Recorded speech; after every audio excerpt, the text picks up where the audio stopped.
Dads, if you've got tight hips, and just doing a few of these is going to do absolutely cool. The place you want to start if you want to improve your hip mobility and reduce that feeling of tightness is hip rotation. So my first go-to for this is always going to be hip cars.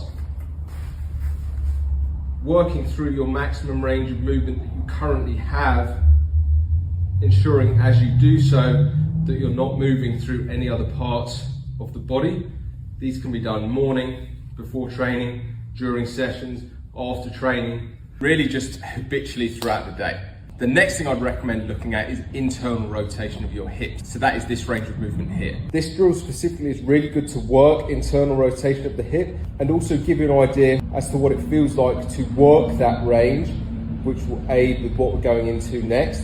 So if you are doing these, when you get to the top position and you feel a bit of a blocking at the hip, don't just bounce back down, but drive into that blocking with a decent amount of force before you bring that foot back down. What we can then look to do is expand that range of movement. So a good setup for this is having the inside of your foot blocked against something, going onto one knee, and then turning your chest over the knee that's on the floor.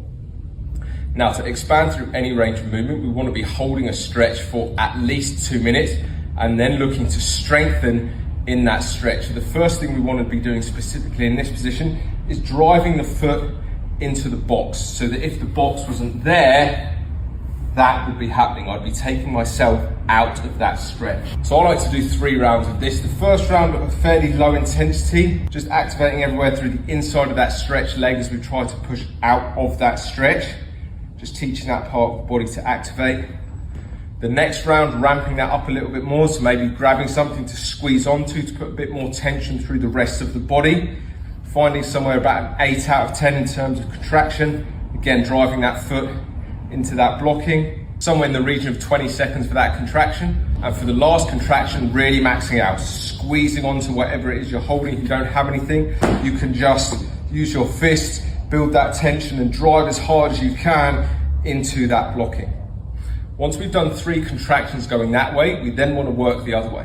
So think about what you were doing in that side lying position. That's essentially what we're trying to do here. So what we're trying to do is essentially pull the foot away from the box or whatever is supporting it in place.